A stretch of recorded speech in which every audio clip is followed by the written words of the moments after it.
ఎన్నికల ప్రచారానికి బీఆర్ఎస్ శ్రీకారం చుట్టింది.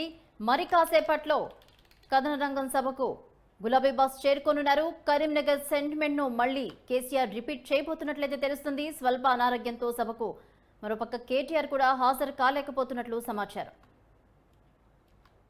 మరి కాసేపట్లో కేసీఆర్ కథనబేరి సభకు హాజరు కాబోతున్నారు. స్వల్ప అనారోగ్యంతో కేటీఆర్ విరమించుకున్నట్టు తెలుస్తోంది. ఇదే అంశానికి సంబంధించి మరిన్ని అప్డేట్స్ మా ప్రతినిధి యాదగిరి అందిస్తారు. యాదగిరి,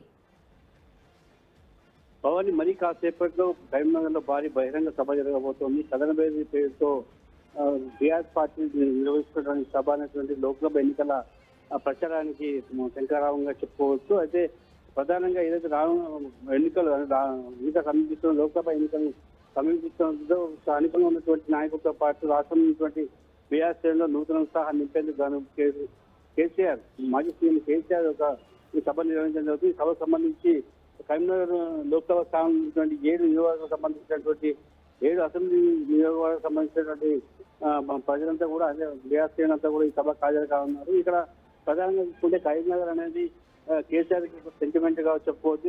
ఏ కార్యక్రమం అయినా అక్కడ నుంచి చేపడతారు. ఏదైతే ఈ యొక్క లోక్సభ ఎన్నికల్లో ప్రచారాన్ని కూడా ఎక్కడి నుంచి ప్రారంభించడం అనేటువంటిది దాని మళ్ళీ దాని సెంటిమెంట్ పునరావృతం అవుతుందనే నమ్మకాన్ని వ్యక్తపరచడం జరుగుతోంది. అదేవిధంగా ఏదైతే తెలంగాణ వ్యాప్తంగా గత ఎన్నికల్లో ఓటమి పాలైనటువంటి బీఆర్ఎస్ పార్టీకి మళ్ళా పూర్వం తీసుకొచ్చేందుకు కరీంనగర్ సభ ఉపయోగపడుతుందని, అదేవిధంగా సెంటిమెంట్ గా వర్కౌట్ అవుతున్నటువంటి అంశం పైన పూర్తిగా బీఆర్ఎస్ శ్రేణులు విశ్వాసంతో ఉందని చెప్పొచ్చు. అయితే ఈ యొక్క కార్యక్రమానికి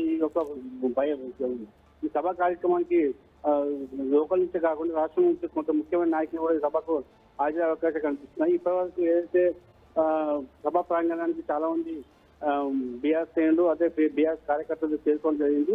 సుమారు 5 నుంచి 6 గంటల సమయంలో కేసీఆర్ సభ ప్రాంగణం చేసుకుని ఎన్నికల ప్రచారాన్ని పూరించున్నారు. అదేవిధంగా ప్రతిపక్షాల పైన కూడా ఘాటు విమర్శలు చేసే ఆస్కారం ఉంది.